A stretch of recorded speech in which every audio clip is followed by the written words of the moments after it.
Okay जी, welcome. Subject का नाम है introduction to object oriented programming using Java. It is a quick reference learning. My name is Adnan अमीन।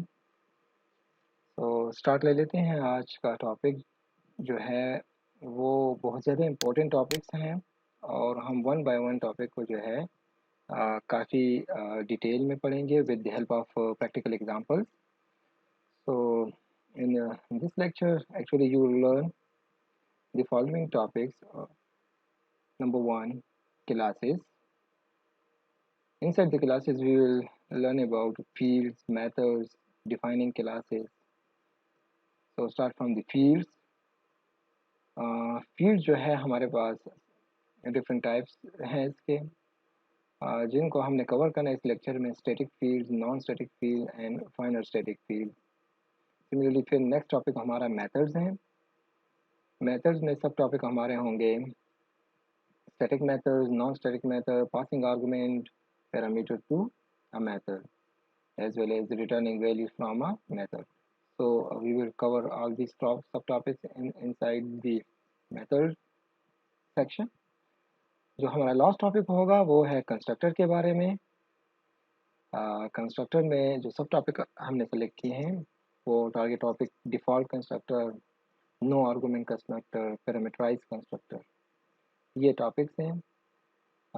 हम कह सकते हैं कि these are the heart of the Java programming. Part one, part two में मज़ीद इसके कुछ सेक्शन हैं, उसको कवर करेंगे। तो basic fundamental of object oriented programming using Java दो पार्ट्स में हम कवर कर देंगे। So let's start from defining a class. So this is some graphic representation of the class. हमारे पास सबसे जो इसका एरिया है क्लास का वो आपको कलर शेडेड में नज़र आ रहा है। उस क्लास के अंदर फिर हमारे पास क्लास या इंस्टेंस वेरिएबल्स होते हैं। दो टाइप के वेरिएबल्स हैं, एक क्लास वेरिएबल्स है और दूसरा इंस्टेंस वेरिएबल्स है। फिर सिमिलरली हमारे पास मेथड्स हैं थर्ड पोर्शन में। एक्चुअली मेथड्स भी सिमिलरली क्लास और इंस्टेंस वेरिएबल की तरह static and non static methods होते हैं हमारे पास। यहाँ पे आप देख सकते हैं। तो इसके लिए अगर हम थोड़ा सा एक एग्जांपल ले लें प्रोग्रामेटिकल यूजिंग जावा लैंग्वेज, तो बहुत इजीली हम इसको अंडरस्टैंड कर जाएंगे। 7 लाइन कोड प्रोग्राम है जावा का। स्टार्ट हुआ है क्लास से। It's a keyword.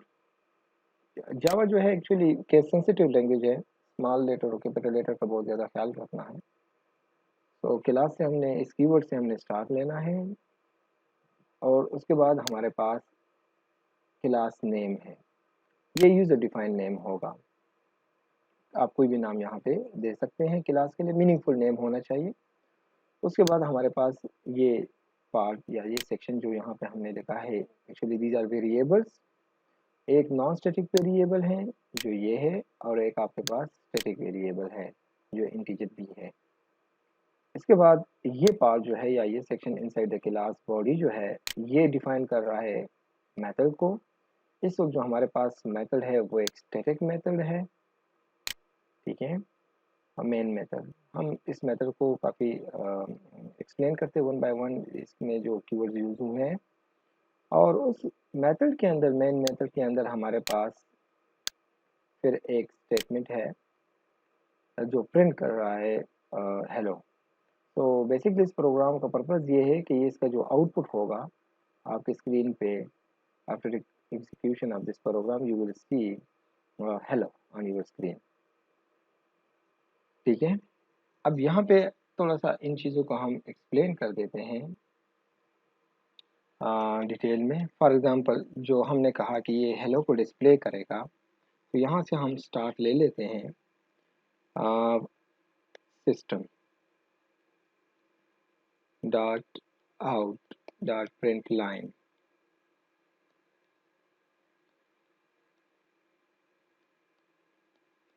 ओके जी। अब यहाँ पे सिस्टम जो है actually this is the name of the class that contains the object out. ठीक है, ये क्लास का नेम है। ठीक है, प्री डिफाइंड क्लास है जावा लैंग्वेज में, जो जिसके अंदर एक ऑब्जेक्ट है out. This is a static variable in the class system. ठीक है, इसमें है ये, और ये एक स्टैटिक वेरिएबल है। ठीक हो गया। इसके बाद जो हमारे पास नेक्स्ट है print line. So this is a method in the object out. जो हमारे पास ऑब्जेक्ट आउट है, तो इसमें एक्चुअली ये एग्जिस्ट करता है, एक मेथड है। ठीक है, तो इसको हम मेथड कहते हैं। अब इस मेथड मेथड की रिप्रेजेंटेशन या इसकी पहचान क्या है? इसमें पेरेंथेसिस होंगे इस तरीके से। ठीक है, तो यहाँ पे आप देख सकते हैं जो हमारे पास पेरेंथेसिस हैं वो एक ये है और एक ये है, स्टार्टिंग एंड क्लोजिंग। इसके अंदर जो है आपके पास हेलो है। यहाँ पे आप कुछ भी स्पेसिफाई कर सकते हैं, कोई मैसेज जिसको आप डिस्प्ले करना चाह रहे हैं, या किसी वेरिएबल की वैल्यू आप डिफाइन कर सकते हैं, वेरिएबल नेम दे के उसकी वैल्यू प्रिंट करवा सकते हैं इस पेरेंथेसिस के अंदर। ठीक है, तो एक्चुअली ये एक मेथड है जो डिस्प्ले करेगा। प्रिंट मेथड क्या डिस्प्ले करेगा? हेलो हमें डिस्प्ले करके देगा। ये तो इसकी कंप्लीट डिटेल हो गया। अब आते हैं, यहाँ पे भी हमने जिक्र किया है कि सिस्टम एक क्लास है। ठीक है, अब ये जो क्लास को, जब किसी मेथड को हम जब डिफाइन करते हैं, अभी जो प्रोग्राम में आपने देखा तो वहाँ पे लिखा था public static wide main string array है और आर्गुमेंट्स रिसीव कर रहा है। ठीक है, स्टार्टिंग एंड एंडिंग, और ये इसको हम कहते हैं बॉडी ऑफ मेन मेथड। सो इस बॉडी में हमने लिखा था वहाँ प्रोग्राम में ये स्टेटमेंट यहाँ पे। ठीक हो गया। अच्छा, अब पब्लिक क्यों लिखा है? What is the purpose of this public? Actually public एक कीवर्ड है जो स्पेसिफाई कर रहा है। ठीक है, मैं कीवर्ड है जो स्पेसिफाई कर रहा है कि मेन मेथड जो है, ये वाला मेथड, ये मेन मेथड जो है ये पब्लिकली एक्सेसिबल है। ठीक है, आउटसाइड ऑफ द क्लास, ये कहीं से भी ये अब एक्सेसिबल है, क्योंकि ये हमने पब्लिकली डिफाइन कर दिया है, प्राइवेट नहीं है। ठीक है ना, प्राइवेट जो होगा फिर हम पब्लिकली एक्सेस नहीं कर सकते हैं। ओके, तो इस पूरे स्टेटमेंट में जो भी कीवर्ड आपको नजर आएगा इस लाइन में, वो एक्चुअली इस मेथड के लिए है। सब कुछ इस मेथड के लिए है, मेन के लिए है। पब्लिक एक्चुअली इस मेथड को पब्लिकली डिफाइन कर रहा है कि ये आउटसाइड द क्लास ये एक्सिस्ट होगा। ठीक है, स्टैटिक अगेन ये मेथड की तरफ इसका इशारा है। ठीक है, स्टैटिक का मतलब यहाँ पे ये है कि ये जो हमारा मेथड मेन है, ये स्टैटिक हमने डिफाइन किया है, नॉन स्टैटिक नहीं है। एक्चुअली स्टैटिक भी एक कीवर्ड है, it is also a keyword. ठीक है, और एक्चुअली ये स्पेसिफाई कर रहा है कि ये जो मेन मेथड हमारे पास एग्जिस्ट कर रहा है, ये without any object being defined. इसके लिए ज़रूरी नहीं है कि हम ऑब्जेक्ट बनाएंगे और ऑब्जेक्ट के थ्रू हम इस मेथड को कॉल करेंगे या एक्सेस करेंगे। जब हमने इसको स्टैटिकली डिफाइन कर दिया, तो इसके लिए without any object of this particular class to access this particular method की ज़रूरत नहीं है। ठीक है, इसके बाद है वाइड। तो एक्चुअली जो वाइड है ये इसकी रिटर्न टाइप को इंडिकेट कर रहा है। ठीक है, so the void keyword specify that main does not return a value। ठीक हो गया। इसका मतलब ये हुआ कि इस मेथड से कुछ भी रिटर्न नहीं हो रहा, कुछ भी रिटर्न नहीं हो रहा। ठीक है, वाइड हमने किया है। तो ये हमारे पास मेथड्स, जो मेन मेथड है बार बार हम जावा प्रोग्राम में यूज़ करेंगे, उसके बारे में मैंने आपको बता दिया। ठीक है, इसके बाद अगर हम और थोड़ा सा अपर लेवल पे जाएं, तो ये स्टेटमेंट अगर है या ये मेथड अगर है, तो ये हम विदाउट एनी क्लास हम नहीं लिखेंगे, बल्कि इनसाइड द क्लास या एसोसिएटेड विद द क्लास हम इसको डिफाइन करेंगे। तो हम इनके लिए एक क्लास बना देंगे, जो अभी आप लोगों ने स्लाइड पे देखा। ठीक है, वो हमारे पास जो क्लास है, ये स्टेटमेंट नंबर 1 से लेके स्टेटमेंट नंबर 7 तक। ठीक है, तो ये हमने इसी के अंदर लिख दिया, और ये सारा जो है एक्चुअली ये सब इसकी बॉडी है इस क्लास की। ठीक हो गया, गुड। नेक्स्ट, इसको ज़रा थ्योरेटिकली देखते हैं कि क्लास क्या है, what are the characteristics of the class. Actually it is a collection of fields and methods. अभी आपने खुद देखा क्लास के अंदर हमारे पास वेरिएबल्स थे और मेथड। तो क्लास में हमारे पास वेरिएबल्स और मेथड्स होते हैं। जो फील्ड है, फील्ड का मतलब वेरिएबल्स ही हैं। हमारे पास टू टाइप्स ऑफ फील्ड फिर यहाँ पे आ सकते हैं। तो फर्दर हम इसको यहाँ पे मैं बता दूँ कि हम फील्ड जो हमारे पास होंगे वो टू टाइप्स के हैं। ठीक है, नंबर 1 स्टैटिक फील्ड और नंबर 2 नॉन स्टैटिक फील्ड। ठीक हो गया। दूसरे अल्फाज में हम ये कह सकते हैं कि फील्ड जो है वो प्रॉपर्टीज है। ठीक है, वेरिएबल्स हैं, आसान अल्फाज में आप इसको वेरिएबल कहें। तो a class is a kind of factory, a blueprint for the constructing of objects। जितने भी हम ऑब्जेक्ट्स बनाएंगे, तो उसके लिए एक फैक्ट्री है, एक मॉडल है, एक स्ट्रक्चर है, और हर ऑब्जेक्ट जो है किसी क्लास को टारगेट करेगा। ठीक है, हम क्लास के मल्टीपल ऑब्जेक्ट बना सकते हैं। A class is a type similar to the built-in types such as int and boolean। यहाँ पे हम ये भी कहते हैं कि जब हम सी प्रोग्रामिंग की अगर हम बात करें, तो वहाँ पे हम ज़्यादा से ज़्यादा जब पहुँच जाते हैं तो स्ट्रक्चर तक पहुँच जाते हैं, स्ट्रक्ट बना देते हैं। तो वहाँ सी प्रोग्रामिंग में जो स्ट्रक्चर हम बनाते थे स्ट्रक्ट कीवर्ड यूज़ करके, उस वही जहन में वो एग्जांपल याद रखें। तो यहाँ पे हमारे पास ऑब्जेक्ट ओरिएंटेड प्रोग्रामिंग में वो स्ट्रक्चर जो है क्लास में चेंज हो गया है। ठीक है, हमारे पास डिफरेंट डेटा टाइप्स हैं, जिनमें इंटीजर, फ्लोट, कैरेक्टर, डबल। ठीक है, तो ये तो बिल्ट इन डेटा टाइप्स हमारे पास एग्जिस्ट कर रही है लैंग्वेज में।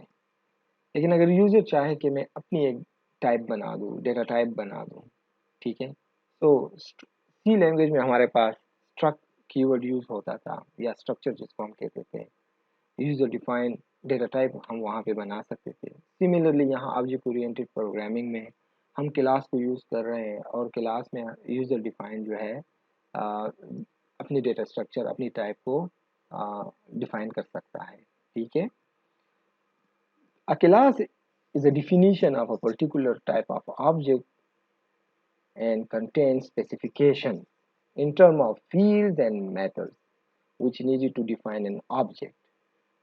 मैंने पहले आपको बताया कि जब भी हम ऑब्जेक्ट बनाएंगे तो उसके लिए एक क्लास का होना ज़रूरी है। और क्लास में क्या होता है, फील्ड्स एंड मेथड्स हैं। Fields and methods static and non static दोनों हो सकते हैं। ठीक है, अगर नॉन स्टैटिक है तो हम ऑब्जेक्ट के थ्रू उसको एक्सेस करते हैं। अगर स्टैटिक है तो ज़रूरी नहीं है उसके लिए कि हम ऑब्जेक्ट बना दें, डायरेक्ट क्लास नेम से हम उसको एक्सेस कर सकते हैं। So by convention, class name in Java begin with a capital letter। ये अपने साथ नोट कर लें, अगर आप ना भी कर लें तो कोई एरर नहीं देगा, लेकिन एक कन्वेंशन, एक अच्छा प्रोसीजर है। अगर आप इसको फॉलो करें तो सारे बुक्स में अगर आप देखें तो क्लास नेम कैपिटल कैरेक्टर से स्टार्ट होता है। ठीक है, इसके बाद हम डिस्कस करते हैं फील्ड्स को, कि फील्ड्स क्या है। So actually fields refer to the as a variable or data members of a class। जो रेड कलर में वर्ड्स नज़र आ रहे हैं आपको, this is important thing about the fields. इसको आप डेटा मेंबर भी कह सकते हैं और वेरिएबल्स भी कह सकते हैं। एक्चुअली फील्ड करता क्या है, role of the field, actually it store data items. आप इसको कोई वैल्यू असाइन करेंगे, अगर ये इंटीजर है तो इंटीजर वैल्यू स्टोर करेगा, अगर ये फ्लोट है या डबल है तो फ्रैक्शन वाली वैल्यू ये स्टोर करेगा, ठीक है। अगर ये स्ट्रिंग है तो आप इसको करेक्टर्स देंगे। तो फील्ड्स का एक्चुअल पर्पस जो है या इस वेरिएबल का कुछ वैल्यूज को, कुछ आइटम्स को, कुछ एलिमेंट को स्टोर करना, होल्ड करना। अब हमारे पास फील्ड जो है वो टू टाइप्स ऑफ फील्ड्स हैं। Number one class variables and number two instance variable. अब यहाँ पे आपको क्लियर हो जाएगा, जो शुरू लेक्चर स्लाइड पे हमने डिस्कस किया था कि हमारे पास क्लास के स्ट्रक्चर में हमारे पास इनसाइड द क्लास जो है क्लास वेरिएबल भी हो सकते हैं और इंस्टेंस वेरिएबल भी हो सकते हैं। तो यहाँ पे आप देख सकते हैं कि फील्ड्स के टू टाइप्स हैं, class variable and instance variable. अब क्लास वेरिएबल जो है वो स्टैटिक है, ठीक है, और जो इंस्टेंस वेरिएबल है वो नॉन स्टैटिक है। स्टैटिक का क्या मतलब है, what is the purpose of static variable? Actually, a class has only one copy of static variable which is shared between all the objects of that class. जब हम static variable की बात करते हैं तो जब आप कोई भी वेरिएबल डिफाइन कर देते हैं कि ये मेरे पास एक स्टैटिक वेरिएबल है, तो उसकी एक ही कॉपी बनेगी और ये एक कॉपी उस क्लास से जितने भी ऑब्जेक्ट्स आप बनाएंगे ये आपकी एक कॉपी जो है तमाम ऑब्जेक्ट के साथ शेयर हो जाएगी, ठीक हो गया। तो ये होता है एक्चुअली स्टैटिक। लेकिन इसका अपोजिट है नॉन स्टैटिक। यहाँ पे एक कॉपी बन रही है स्टैटिक में, और नॉन स्टैटिक में क्या होगा, each object of the class has its own copy of each of the non-static variable। जितने भी नॉन स्टैटिक वेरिएबल आप बनाएंगे तो नॉन स्टैटिक वेरिएबल्स में क्या होगा कि आप जितने भी उसके ऑब्जेक्ट्स बनाएंगे उसके लिए एक एक कॉपी बन जाएगी, ठीक है। अब अगर इसको हम फर्दर डिफरेंशिएट करें तो all object have share value. ये बहुत इंपॉर्टेंट बात है कि क्लास वेरिएबल जो स्टैटिक है, जिसकी वैल्यू, जिसकी जो जितनी भी ऑब्जेक्ट इस क्लास के बनाओगे तो उसके लिए स्टैटिक वेरिएबल शेयरेबल है, शेयर होगा। So all object have share value. जो भी वैल्यू इस स्टैटिक वेरिएबल में आप स्टोर करोगे तो वो तमाम ऑब्जेक्ट के लिए वो वैल्यू विजिबल होगी, ठीक है।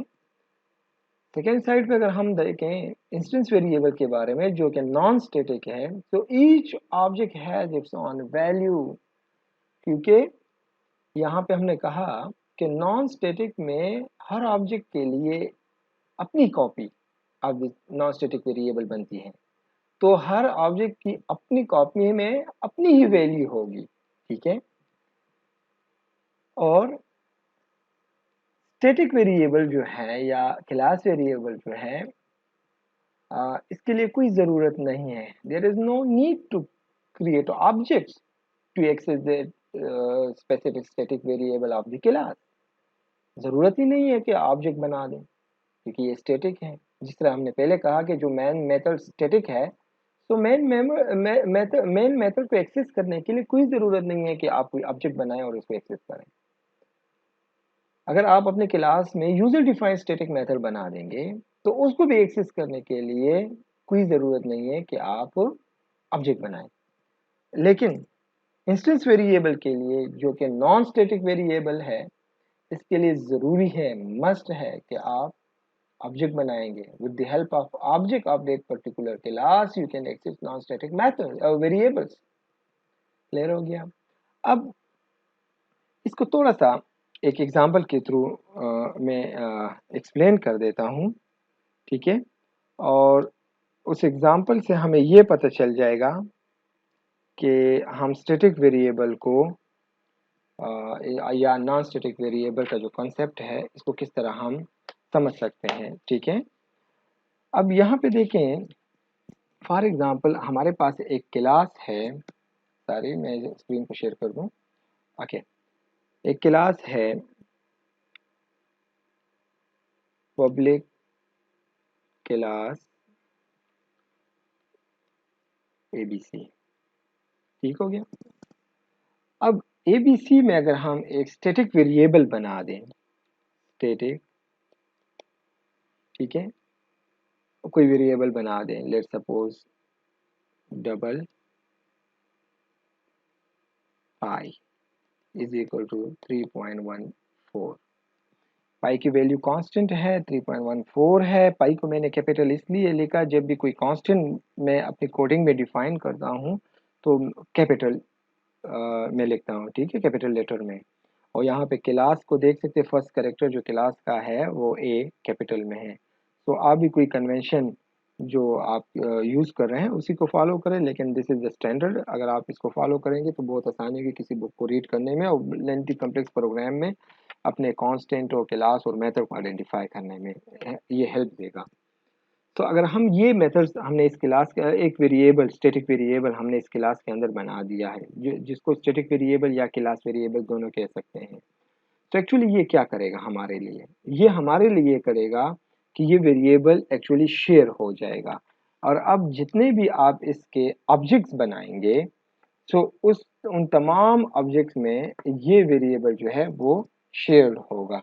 ठीक है, हम यहाँ पे देख सकते हैं कि ये वैल्यू जो इस वेरिएबल की है 3.14, ये वैल्यू जो है ये हम यूं एक्सेस कर सकते हैं। मैंने कहा कि ऑब्जेक्ट की ज़रूरत नहीं है इस वैल्यू को एक्सेस करने के लिए, तो हम इस वैल्यू को class name ABC dot variable, static variable name जो हमारे पास है पाई, ठीक है, और इसके ज़रिए हम इस वैल्यू को एक्सेस कर सकते हैं।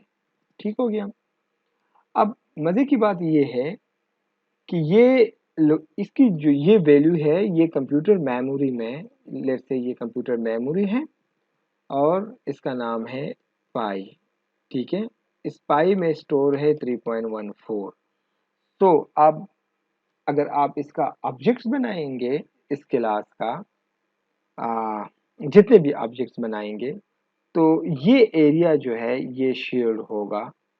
और इसको जब आप एक्सेस करोगे कहीं से भी तो द सेम एरिया ये इफेक्ट होगा। अगर आप कहीं से भी इसकी वैल्यू चेंज कर दें तो सबके लिए ये चेंज होगी, क्योंकि ये शेयर्ड होता है। ठीक हो गया। अच्छा, अब अगर हम चाहें कि एक वेरिएबल जो है वो नॉन स्टैटिक बना दें, तो हम यूं कर सकते हैं कि डबल इंट, ठीक है, कोई भी नाम इसको दे दें, एक्स। ये इंस्टेंस वेरिएबल है आपके पास। ठीक हो गया, जिसको नॉन स्टैटिक वेरिएबल भी कह सकते हैं।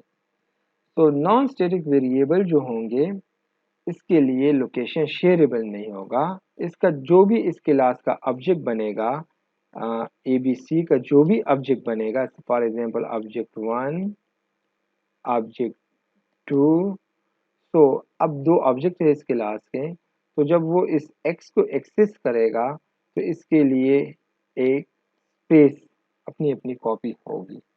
ठीक हो गया, क्योंकि ये शेयरेबल नहीं है। तो ये कंसेप्ट था, इसको हमने समझ लिया। अब नेक्स्ट आगे बढ़ते हैं। It is important to remember that in Java no variable can ever hold an object. जब हम वेरिएबल की बात करते हैं या ऑब्जेक्ट की हम बात करते हैं, यहाँ पे ये कंफ्यूजन क्लियर कर लें कि कोई भी वेरिएबल जो है वो ऑब्जेक्ट को होल्ड नहीं कर रहा। होता क्या है, a variable can only hold reference to an object. इसके पास एक रेफरेंस होता है उस ऑब्जेक्ट तक पहुंचने के लिए। ठीक है, वेरी गुड। नेक्स्ट, फील्ड जो है हम फाइनल भी लगा सकते हैं जिसको हम कांस्टेंट कहते हैं कि the value of this field is constant, changeable नहीं है। तो इसके लिए हम एक कीवर्ड यूज करेंगे जावा लैंग्वेज में which is a final keyword. यहाँ आप देख सकते हैं the definition. A variable can be a final or constant, which means that the variable cannot be modified by the methods in the class. इसको हम modify नहीं कर सकते हैं, इसकी कोई भी वैल्यू हो। The initial value must be provide during declaration, if not provided then it must be initialize in a constructor. जब आप, ये बहुत इंपॉर्टेंट बात है, अगर आपने फाइनल फील्ड की वैल्यू डिक्लेयर करनी है, बतानी है, बल्कि एक फाइनल कीवर्ड वेरिएबल जो है वो आपने डिक्लेयर करना है without any value, so you can declare it, there is no need you must specify the values during declaration, क्योंकि डिक्लेरेशन मेमोरी में स्पेस वैसे भी नहीं ले रहा है, ठीक है। वहाँ पे आप सिर्फ आइडेंटिफाई कर दे कि ये जो वेरिएबल है ये मेरे लिए एक कांस्टेंट वेरिएबल होगा, लेकिन इसकी वैल्यू कहाँ पे आप फिर फिक्स करोगे? इसके वैल्यू आप during the initialization of the constructor, वहाँ से आप मस्ट इसकी वैल्यू फिक्स करोगे। अदरवाइज आप जो ही इसको डिक्लेयर करते हो तो वहीं पे इसकी वैल्यू इनिशियलाइज कर दो, डिफाइन करो इस वेरिएबल को, ठीक है। सिर्फ डिक्लेरेशन से काम फिर नहीं चलेगा अगर आप कंस्ट्रक्टर में इसकी वैल्यू इसको प्रोवाइड नहीं कर रहे हैं, ठीक है। Okay, so by convention final field name in Java usually in a capital letter, जितना मैंने अभी आपको एग्जांपल के थ्रू बताया। Here you can see how we can define a final field in Java. So use the special keyword final, data type, variable name is equal to 3.14 the value.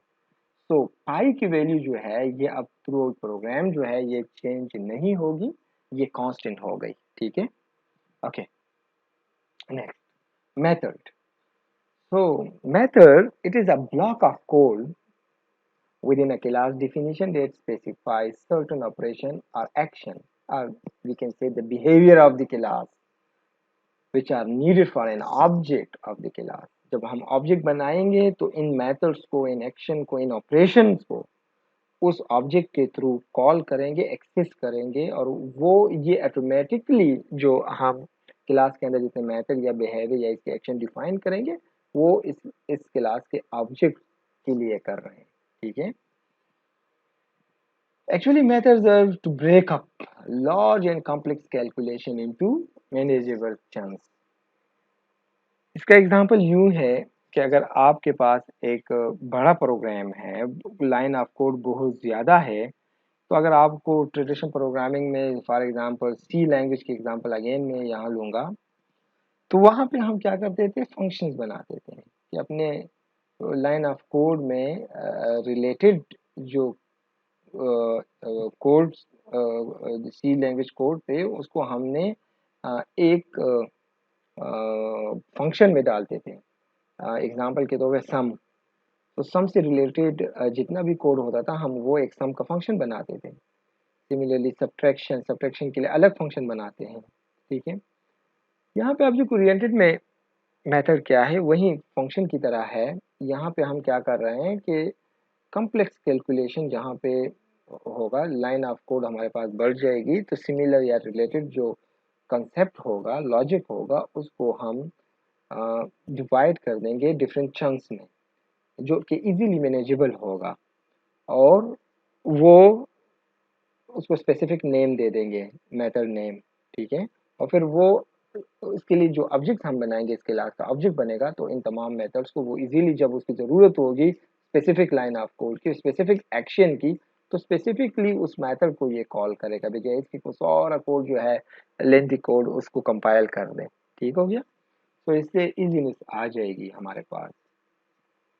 Helps in reusability, access from any different places in a program. This is a big advantage of using methods कि आपने एक बार सम method बना दिया और बार बार multiple location से आपको सम method की ज़रूरत पड़ रही है, तो again and again there is no need to repeat the same code, बल्कि यही कोड जो आपने लिखा है again and again, just call it, access it from different places. So ये इसकी बिग एडवांटेज है आपके लिए। अब हमारे पास मेथड जो है कितनी टाइप के हैं? तो number 1 class method, number 2 instance method. जो क्लास मेथड्स होंगे वो स्टैटिक है, जिस तरह आपके पास क्लास वेरिएबल्स थे, सिमिलरली यहाँ पे मेथड जो क्लास मेथड होंगे वो स्टैटिक मेथड हैं। और static method can be access even there is no object of the class, तो हम इसको एक्सेस कर सकते हैं। लेकिन दूसरे साइड पे जो इंस्टेंस मेथड है, actually these are non static method in a Java class. अब ये नॉन स्टैटिक मेथड जो है, to access the non-static method or instance method we need object is required to access it।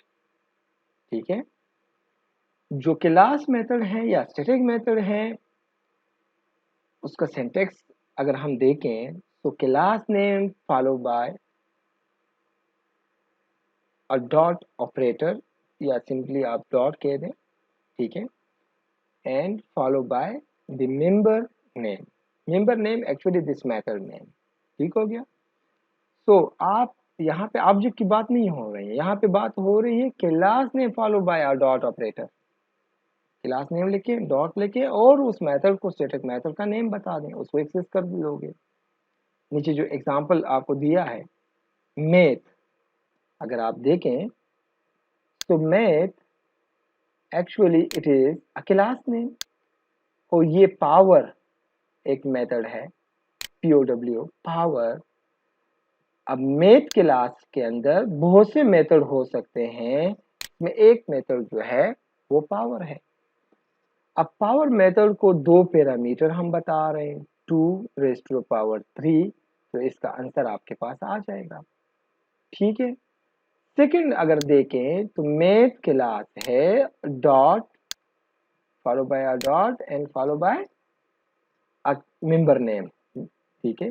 तो member मैंने generically इसलिए लिखा है कि मेंबर में आपके पास मेथड भी हो सकता है और मेंबर में आपके पास वेरिएबल भी हो सकते हैं। तो प्रीवियस स्लाइड में हमने वे फील्ड की बात की थी, वेरिएबल की बात की थी, तो वो मैथ डॉट पाई का मतलब है क्लास नेम डॉट पाई के पाई वेरिएबल जो है एक स्टैटिक वेरिएबल है, मैं थ्रू क्लास इसको एक्सेस कर रहा हूँ।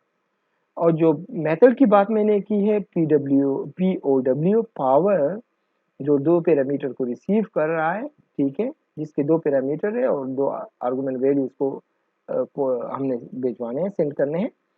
तो ये मेथड है, तो class name dot operator and method name, ठीक हो गया। इस साइड पे अगर हम बात करें नॉन स्टैटिक की, तो नॉन स्टैटिक के लिए तरीका ये है कि यहाँ पे वेरिएबल नेम, यहाँ पे था स्टैटिक में क्लास नेम और नॉन स्टैटिक में है वेरिएबल नेम। वेरिएबल यहाँ पे रेफर करता है ऑब्जेक्ट नेम, क्योंकि लेकिन यहाँ पे वो कंफ्यूजन जहन में ना लेके आए, क्योंकि मैंने पिछले स्लाइड में लिखा है कि रिमेंबर वेरिएबल जो होगा वो ऑब्जेक्ट को होल्ड नहीं करता है, बल्कि रेफरेंस, सिर्फ एज अ रेफरेंस उसके पास स्टोर होता है ऑब्जेक्ट का, और उसको with the help of reference वो एक्सेस होते हैं, ठीक है। तो यहाँ पे वेरिएबल नेम मीन्स कि जो हम ऑब्जेक्ट यहाँ पे लिखेंगे, रेफरेंस जो होगा followed by a dot operator, similarly this method, ठीक है, and follow by a member name, again member name. So member में वही कि आप मेथड को भी कॉल कर सकते हो और वेरिएबल को भी कॉल कर सकते हो, लेकिन नॉन स्टैटिक है। अब ये मेथड 1 जो मैंने लिखा है, मेथड क्यों है, क्योंकि इसके साथ पेरेंथेसिस लगे हैं, ठीक है।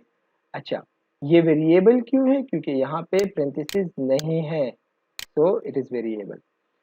अब इस मेथड को जब हम एक्सेस करते हैं तो इसके लिए हमने लिखा है ऑब्जेक्ट नेम डॉट ऑपरेटर को और देन मेथड नेम, और अगर वेरिएबल को एक्सेस करना है तो object name dot operator and variable name, ठीक हो गया। तो ये आपके पास हो गई मेथड्स और फील्ड की बात, okay. So defining a method, actually हम कैसे डिफाइन कर सकते हैं, रिटर्न टाइप इसका होना जरूरी है, और रिटर्न टाइप के बाद उस मेथड का नेम का होना जरूरी है, और उसके बाद पेरेंथेसिस का होना बहुत ज़रूरी है, स्टार्टिंग एंड एंड पैरेंथेसिस। ये जो पार्ट है दिस इज एक्चुअली ऑप्शनल कि आर्गुमेंट पैरामीटर इसके हैं या नहीं है, ठीक है, it's up to you. Okay, हम आगे डिफाइन करेंगे what is the difference between argument and parameters, ठीक है। ओके, जो रिटर्न टाइप होगा मेथड का, so the type of the value to be return, ये मेथड जो है हमें किस टाइप की वैल्यू रिटर्न करके देगी, क्योंकि हमने इससे पहले पढ़ा कि मेथड जो होता है एक एक्शन है, एक ऑपरेशन है, एक बिहेवियर है क्लास के अंदर, ठीक है। हम किसी ऑब्जेक्ट के लिए डिफाइन करते हैं। तो अब जब भी ऑब्जेक्ट इसको एक्सेस करेगा, कॉल करेगा इस मेथड को, तो ये मेथड कोई ना कोई एक्शन या ऑपरेशन या कुछ बिहेवियर शो करेगा in the form of return. अब क्या रिटर्न होगा इसे, इफ यू स्पेसिफाई वाइड, अगर आप वाइड लिखेंगे रिटर्न टाइप में, the method does not return a value, इसका मतलब ये कि ये मेथड कोई वैल्यू रिटर्न नहीं कर रही, ठीक है। लेकिन अगर आप रिटर्न टाइप लिखेंगे तो यहाँ पे इंटीजर, डबल, फ्लोट कुछ भी लिख दें, ठीक है। तो जो वैल्यू जाएगी वो इस टाइप की होगी। मेथड नेम में कोई भी नाम दे दें मेथड के लिए, ठीक है, यूजर डिफाइन है। और लिस्ट ऑफ आर्गुमेंट, अगर आपका मेथड जो है आर्गुमेंट को कुछ ले रहा है, कुछ आर्गुमेंट आप पास कर रहे हो इसको, तो देन आप यहाँ पे ये लिस्ट बना दें। मैंने आर्गुमेंट 1 2 3 लिखा है, लेकिन actually these are the parameters कि कितने पैरामीटर्स यहाँ पे होंगे, ठीक है। तो प्रोवाइड लिस्ट ऑफ पैरामीटर्स, ठीक है। मैंने कहा बाद में हम इसको डिटेल में डिस्कस करेंगे, डिफ्रेंशिएट करेंगे पैरामीटर और आर्गुमेंट्स को। अगर आपको यहाँ पे कोई भी पैरामीटर लिस्ट नहीं है, कोई आर्गुमेंट वैल्यू नहीं आ रही, तो इसका मतलब ये है कि आप इसको एम्प्टी छोड़ सकते हैं, तो फिर यहाँ पे इन चीज़ों का लिखने की ज़रूरत नहीं है।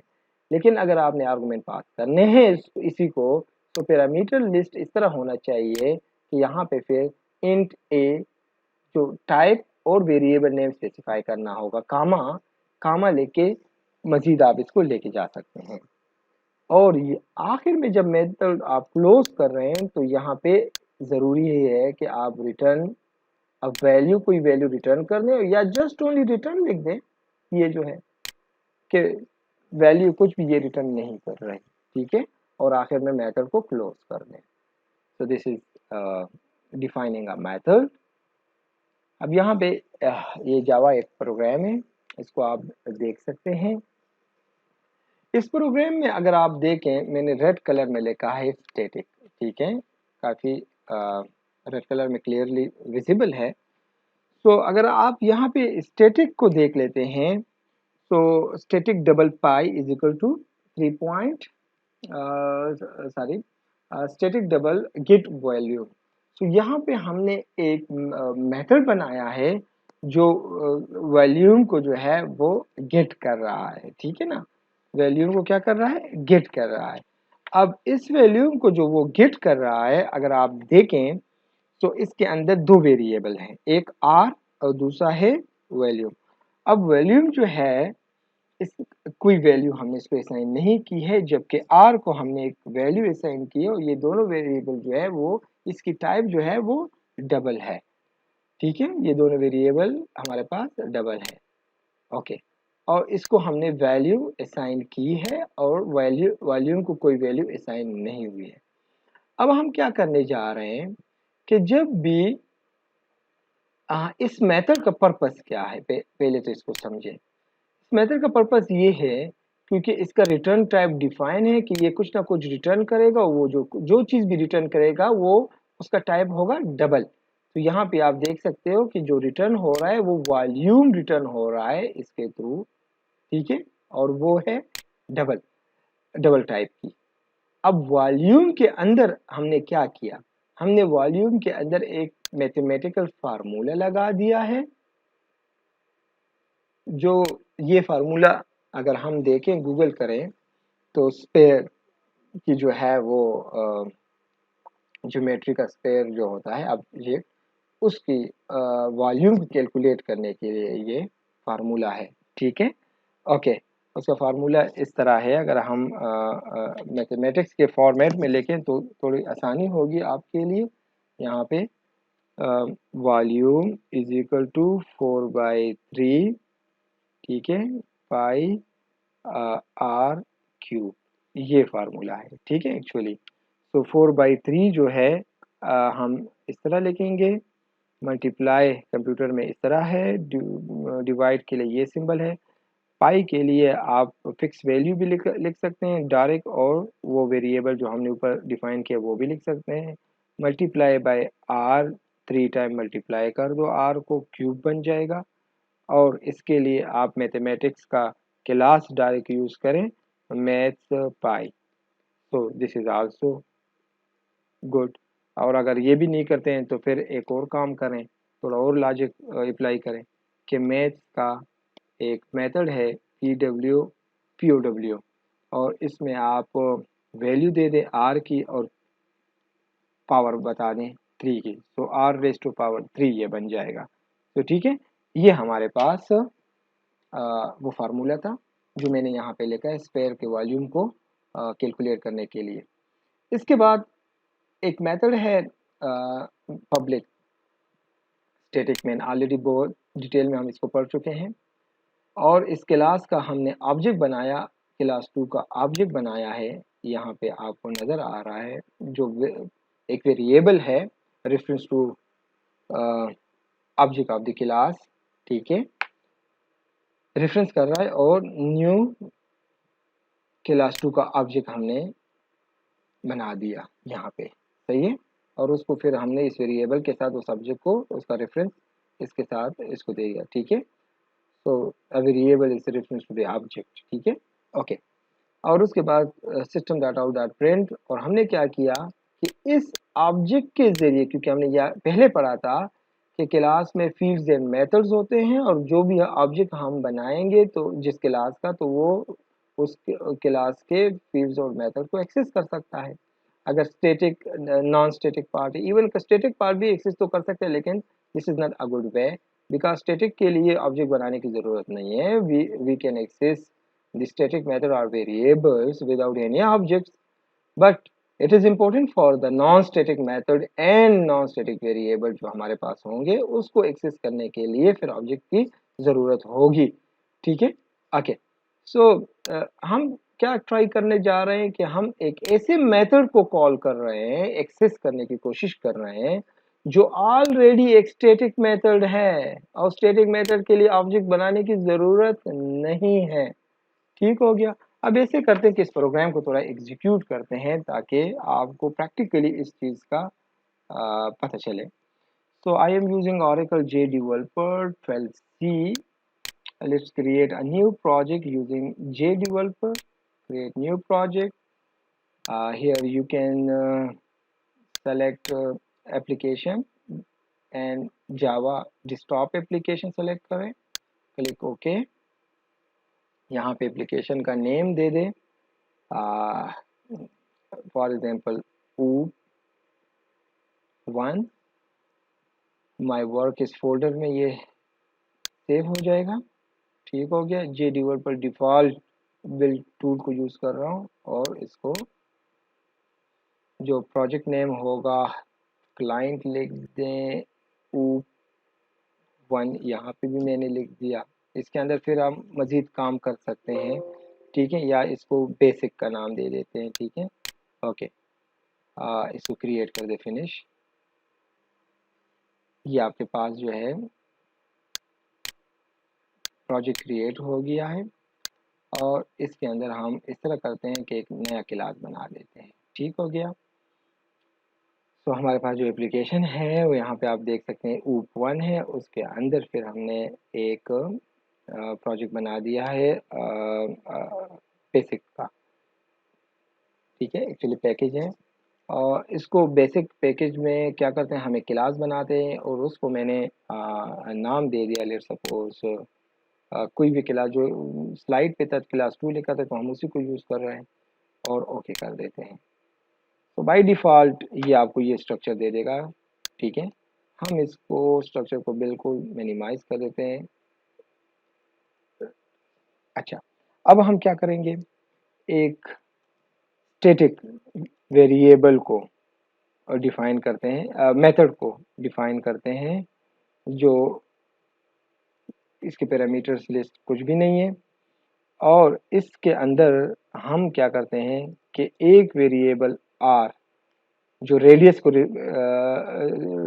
रिप्रेजेंट कर रहा है, ठीक है, और इसको वैल्यू हमने असाइन कर दी 10, और फिर हम वॉल्यूम लिखते हैं, एक सेकेंड वेरिएबल, ठीक है। वॉल्यूम में हम क्या करते हैं कि डबल की स्पेलिंग ठीक कर दें, वॉल्यूम लिखते हैं और यहाँ पे कोई वैल्यू असाइन नहीं करते हैं। हाँ, वॉल्यूम क्या होगा, एक फार्मूला बनाते हैं कि वॉल्यूम के अंदर आप सेव कर रहे हैं क्या, 4/3 मल्टीप्लाई बाय पाई की वैल्यू। अगर आप ऊपर डिफाइन करते हैं यहाँ पे तो ठीक है, double pi is equal to 3.14, so then here you will write pi variable name। अगर आप यहाँ पे डिफाइन नहीं करते हैं तो फिर यहाँ पे मैं वैल्यू को डायरेक्ट भी लिख सकता हूँ 3.14, क्योंकि कांस्टेंट वैल्यू है, नो इशू फॉर मी। लेकिन अगर मैं थोड़ा सा और टेक्निक यूज करूँ, मैथ एक ऑलरेडी क्लास का नेम है और उसमें एक स्टैटिक मेथड है पाई के नाम से, आप देख सकते हो लिस्ट ऑफ, इस मैथ के अंदर ये पाई मेथड अवेलेबल है। ठीक हो गया, मैंने इसको एक्सेस किया, और पाई के बाद फिर मैंने क्या किया कि पावर, जो अभी मैंने एक्सप्लेन किया, दो तीन तरीकों से पावर कैलकुलेट कर सकते हो, क्योंकि आर क्यूब है तो आर क्यूब के लिए आर की वैल्यू रेज़ टू पावर 3 मैंने इस फार्मूले को एग्जीक्यूट किया। अब ये जो वॉल्यूम है, हम इस तरह करते हैं कि इसको हम इसको रिटर्न करते हैं कि जहां से भी इस मेथड को कॉल मिलेगी तो इसको रिटर्न में क्या मिलेगा, वॉल्यूम ऑफ स्पेयर मिल जाएगा। ठीक है, ओके। अब ये तो आपके पास मेथड हो गई।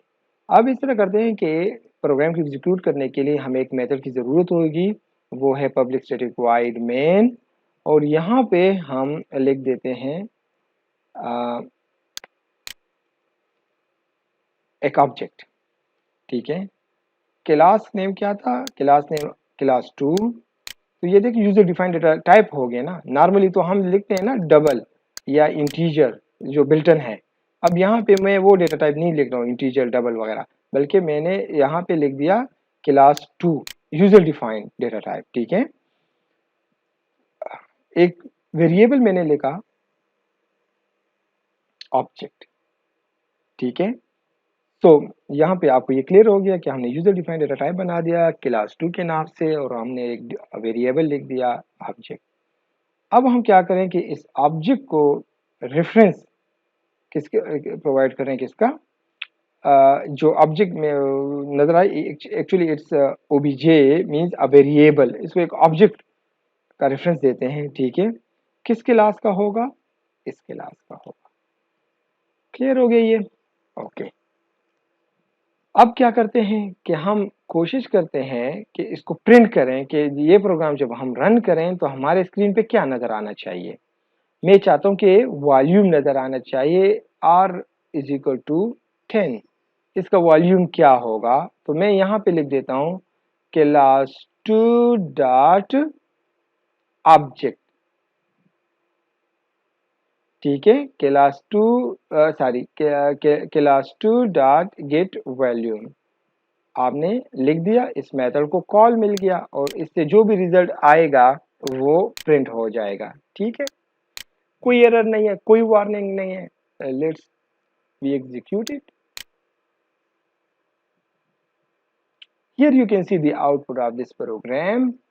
कि अगर रेडियस 10 हो तो स्पेयर का वॉल्यूम जो है वो क्या होगी, वो कह रहे कि 3141, जो कि मुझे गलत लग रहा है। अगर हम कैलकुलेटर को यूज करें थोड़ा, तो 3/4 multiply by 3.14 multiply by 10 raise to power 3 is 1000। तो वो तो एक्चुअली आपको प्रोवाइड कर रहा है 4186.6 की वैल्यू, और हमारे पास रिजल्ट आ रहा है 3141, विच इज रॉन्ग। ये क्यों रॉन्ग है? ये इसलिए रॉन्ग है कि यहाँ पे डेटा टाइप जो है 3/4 वो गलत आ रहा है, वो 1 आ रहा है।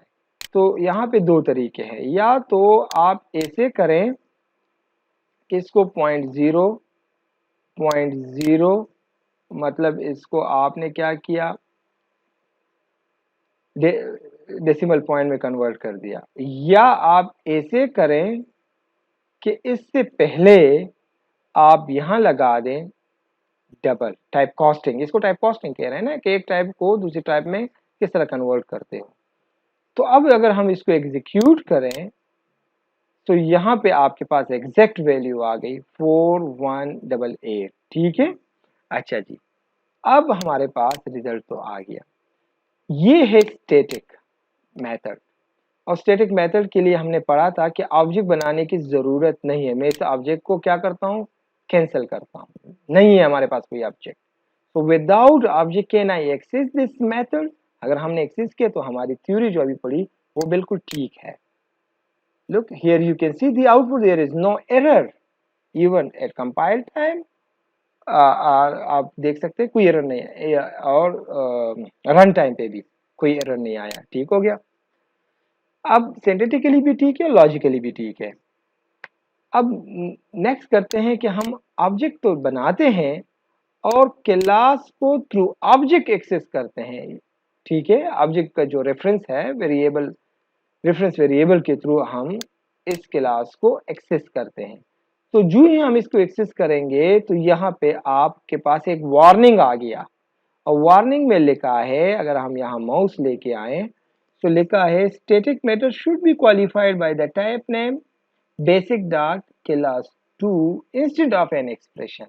आप क्लास 2 लगा सकते हैं, आप क्लास के थ्रू एक्सेस कर सकते हैं, लेकिन आप ऑब्जेक्ट के थ्रू जो एक्सेस कर रहे हो ये ठीक नहीं है।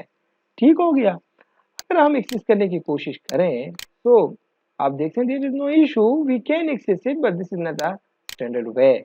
हम इसको विदाउट ऑब्जेक्ट एक्सेस कर सकते हैं, लेकिन अगर आप इसकी ऑब्जेक्ट का जो रेफरेंस वेरिएबल इसको खत्म करें और then try to access it, तो ये तो एरर देगा, error can not find object OBJ reference variable जो है। लेकिन अगर हम यहाँ पे क्लास नेम लिखें तो we can access it without creating any object of that particular class. तो ये आपके पास कंप्लीट डिटेल हो गया हमारे इस टॉपिक का, ये जो प्रोग्राम था हमारा। ठीक है, okay. Next, assigning static part of the class without object. अभी ये आपने प्रैक्टिकली हमने इसी को किया कि हम क्लास के थ्रू एक्सेस करते हैं, ऑब्जेक्ट नहीं बनाते हैं। बिल्कुल, वी डन इट। नेक्स्ट हमारे पास है एरर जो हमारे पास आया कि हम, अच्छा, अब इस तरह किया है कि स्टैटिक को, कीवर्ड को अगर हम रिमूव कर दें प्रोग्राम से और ये मेथड जो है नॉन स्टैटिक बना दें, और फिर हम चाहें कि इसको without object mean direct class name के साथ एक्सेस कर सकते हैं कि नहीं। सो हियर यू कैन सी ये स्टैटिक कीवर्ड मैं रिमूव करने जा रहा हूं, और यहाँ पे विदाउट स्टैटिक कीवर्ड जो है मतलब क्लास नेम से मैं एक्सेस करने की कोशिश कर रहा हूं। so you will see one big error, non-static method get volume cannot be referenced from a static context। आप स्टैटिक कंटेक्स्ट यूज कर रहे हो, स्टैटिक का जो प्रोसीजर है मेथड है वो यूज कर रहे हो, और आप किसके लिए यूज कर रहे हो, नॉन स्टैटिक के लिए। तो क्रॉस जो ये रेफरेंसिंग है ये पॉसिबल नहीं है। ठीक हो गया, okay. So this program also clear. Now we will move to accessing static method of the class with object। तो ऑब्जेक्ट के थ्रू तो हम एक्सेस ही कर सकते हैं, अभी हमने प्रैक्टिकली कर लिया। Very good. Accessing non static method of the class. अब नॉन स्टैटिक मेथड को हम कैसे एक्सेस करेंगे? तो हाँ, इस प्रोग्राम को देखें, ये नॉन स्टैटिक मेथड है, और स्टैटिक मेथड के जरिए हम एक्सेस करना चाह रहे थे लेकिन ना कर सके, तो हम यहाँ पे इसके लिए क्या करते हैं, दोबारा वही ऑब्जेक्ट बनाते हैं और ये स्टैटिक कीवर्ड यहाँ से हटा दें। तो अब ये मेथड जो है ये आपके पास नॉन स्टैटिक मेथड है, और नॉन स्टैटिक मेथड के लिए हमने क्या किया, एक वेरिएबल बनाया उस वेरिएबल को रेफरेंस टू ऑब्जेक्ट कर दिया, ऑब्जेक्ट बना दिया क्लास 2 का, ठीक है, और हम उस रेफरेंस के थ्रू इसको एक्सेस करने जा रहे हैं इस मेथड को। So there is no error, you can access it. Yes, ठीक हो गया, very good. So remember, if you don't specify initial value to the instance variable, then Java assign automatically the following default value for a variables. अगर ये numeric type है, for example integer, correct, ठीक है, integer double float वगैरह, तो 0 इसके लिए by default assign हो जाएगा, ठीक है। अगर ये करेक्टर टाइप वेरिएबल्स हैं तो स्लैश यू 000 करेक्टर इसको असाइन हो जाएगा। अगर ये रेफरेंसेस टू एरेज हैं तो इसको नल असाइन हो जाएगा। ये अपने साथ नोट कर लें, ठीक है, good. Let's differentiate between the parameters and arguments, ठीक है, इन दोनों में क्या डिफरेंट है कि पैरामीटर हमारे पास क्या है और आर्गुमेंट हमारे पास क्या है। तो इसको हम एक्सप्लेन करने की कोशिश करते हैं अब। Okay, don't use them interchangeably और which is incorrect, okay। Parameter और आर्गुमेंट यहाँ पे बहुत बिग डिफरेंस है, दोनों को आप मिक्स अप ना करें, ठीक है। The difference between the parameter and argument is sometimes confusing because people often use it incorrectly. So let us clear differentiate the parameter and arguments.